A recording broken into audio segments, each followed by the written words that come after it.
ഇന്ന് തന്നെ ഡൗൺലോഡ് ചെയ്യൂ. കാണൂ നിങ്ങളുടെ ഫേവറേറ്റ് ഷോസ്. കിരണിനോട് മോള് പറഞ്ഞത് കുറച്ചു കൂടിപ്പോയി. എല്ലാരെയും മുന്നിൽ വെച്ച് അങ്ങനെ പറയണ്ടായിരുന്നു. മനഃപൂർവ്വം പറഞ്ഞതല്ല, അപ്പോഴത്തെ സിറ്റുവേഷനിൽ പറഞ്ഞു പോയതാ. അത് എനിക്ക് മനസ്സിലാവും. പക്ഷേ കിരണിന്റെ സ്ഥാനത്ത് നിന്ന് ചിന്തിക്കുമ്പോ അവനത് ബോധ്യപ്പെടണമെന്നില്ല. കിരൺ ദുർഗയെ എതിർത്തത് ഒരിക്കലും മറ്റൊരു കാര്യം കൊണ്ടല്ല. അതിന്റെ കാരണം ദുർഗയോടുള്ള സ്നേഹം മാത്രമാണ്. അതുപോലുള്ള അപകടം പിടിച്ച ഒരു സ്ഥലത്തേക്ക് ദുർഗയെ വിടാനുള്ള അയാളുടെ മടി. അതെനിക്കറിയാം കുട്ടേട്ട. പക്ഷെ എനിക്ക് എന്റെ ലക്ഷ്യങ്ങളാ വലുത്. കിരൺ എനിക്ക് നല്ലൊരു ഫ്രണ്ടാ. അപ്പൊ കിരൺ എന്നെ സപ്പോർട്ട് ചെയ്യുന്നതിന് പകരം എന്നെ പിന്തിരിപ്പിക്കാൻ ശ്രമിച്ച പോലെ തോന്നി. അപ്പോഴത്തെ ദേഷ്യത്തില് ഞാൻ എന്തോ പറഞ്ഞുപോയി. കഴിഞ്ഞത് കഴിഞ്ഞു. അതിന് രണ്ടുപേരും മനസ്സിൽ നിന്ന് കളയണം. നിങ്ങൾ രണ്ടുപേരും പരസ്പരം സപ്പോർട്ടായി ഒരുമിച്ച് നിൽക്കുന്നത് കാണാനാണ് ഞങ്ങൾക്ക് എല്ലാവർക്കും ഇഷ്ടം. എനിക്ക് കിരണിനോട് ഒരു ദേഷ്യവും പിണക്കവും ഇല്ല. ഞാൻ സംസാരിക്കാൻ ശ്രമിച്ചതുവാ. പക്ഷെ കിരൺ ഒഴിഞ്ഞു മാറുന്നത്. മോളത് കാര്യമാക്കണ്ട. സ്നേഹക്കൂടുതലുള്ള സ്ഥലത്താണ് പെട്ടെന്ന് പിണക്കങ്ങൾ ഉണ്ടാവുന്നത്. കിരണിന്റെ മനസ്സ് മനസ്സിലാക്കി മോള് മുൻകൈ എടുത്ത് സംസാരിക്കണം. വഴക്കും പിണക്കങ്ങളും നീട്ടിക്കൊണ്ടു പോവാതിരിക്കുന്നതാണ് നല്ലത്. എന്നെക്കാളും കാര്യപ്രാപ്തി മോക്കുണ്ട്. ആലോചിച്ചൊരു തീരുമാനം എടുക്ക്. ഒരു കാര്യം മറക്കണ്ട, കിരൺ കൂടെ ജോലി ചെയ്യുന്ന ഒരാൾ മാത്രമല്ല, മോളുടെ നല്ലൊരു സുഹൃത്തും കൂടെയാണ്.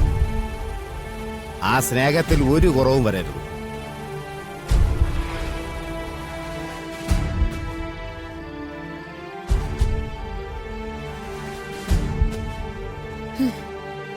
അമ്മ എന്താ ഈ വെരികിനെ പോലെ പാഞ്ഞു കിടക്കുന്നത്?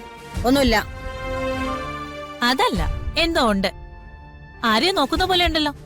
ഗിരിജെ, നീ നിന്റെ കാര്യം നോക്കിപ്പോ. വെറുതെ എന്റെ പിറകെ നടന്ന് വഴക്കുണ്ടാക്കാൻ നോക്കണ്ട. എന്റെ അമ്മേ, അമ്മ നോക്കുന്നത് ദുർഗയാണെന്ന് എനിക്ക് നന്നായിട്ട് അറിയാം. പുന്നാര കൊച്ചുമോള് പാതിരാത്രി ആയിട്ടും വീട്ടിൽ കയറാത്തതിന്റെ ടെൻഷനല്ലേ ഈ കാണിക്കുന്നത്? ദുർഗ താമസിക്കുന്നുണ്ടെങ്കിലേ അതിന് അതിന്റേതായ കാരണങ്ങൾ ഉണ്ടാകും. അതിന് നീ ഇടപെടണ്ട. അവൾ ഈ വീട്ടിലാണ് താമസിക്കുന്നതെങ്കിൽ ഞാൻ ഇടപെടും. അല്ലെങ്കിൽ അവൾ ഇവിടെ നിന്ന് ഇറങ്ങിപ്പോണം.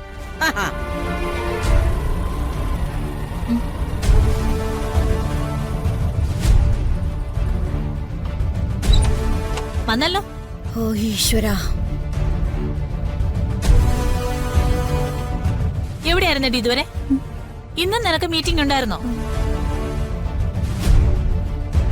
അതല്ല ഗിരിജ, വരണ വഴിക്ക് വണ്ടി കംപ്ലൈന്റ് ആയി. പിന്നെ ഇതിനെയും കെട്ടിവലിച്ച് വർഷാപ്പിൽ കൊണ്ടുപോയി നന്നാക്കിയിട്ടാ വരുന്നത്. അതാ ലേറ്റ് ആയത്.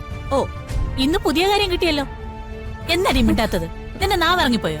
അപ്പച്ചി, അത് ഞങ്ങൾ ഈ വീട്ടിൽ നിന്ന് ഇറങ്ങിയതിന്റെ പുറകെ നീയും പോയല്ലേ? ഞാൻ സ്കൂളിൽ പോയതാ അപ്പച്ചി. പാതിരാത്രി വരെയാണോ നിന്റെ സ്കൂള്? ഇത്രയും നാൾ ആ ചെറുക്കന്റെ കൂടെ ആയിരുന്നു കറക്കം. ഇപ്പതേ പുതിയ ആളെ കിട്ടി. ഗിരിജ, വാക്കുകൾ സൂക്ഷിച്ചുപയോഗിക്കണം. ദുർഗ എന്റെ മോളെ പോലെയാണ്. പിന്നെ അവളെ സുരക്ഷിതമായി വീട്ടിൽ എത്തിക്കാൻ എനിക്ക് നന്നായിട്ട് അറിയാം. ആ പറഞ്ഞതിൽ എന്തെങ്കിലും ആത്മാർത്ഥത ഉണ്ടെങ്കിൽ ഇവള് പറഞ്ഞ് തിരുത്തുകയാ വേണ്ടത്, അല്ലാതെ അതിന് കൂടെ പിടിക്കല്ലേ വേണ്ടത്. ഗിരിജെ, നീ നിന്റെ കാര്യം നോക്ക്. ദുർഗയുടെ കാര്യം അന്വേഷിക്കാൻ ഞങ്ങൾ എല്ലാരും ഇവിടെ ഉണ്ട്. ഓ, നിങ്ങൾ ഉണ്ടായിട്ട് എന്താ കാര്യം? അമ്മ ഇവിടെ തനിച്ചാണെന്ന് അറിഞ്ഞിട്ടല്ലേ ഇവള് സ്കൂളിൽ പോയത്. എന്നിട്ട് വരുന്ന സമയം കണ്ടില്ലേ? അമ്മ എങ്ങനെ തനിച്ചാവും? ഞാനിവിടെ ഉണ്ടായിരുന്നല്ലോ.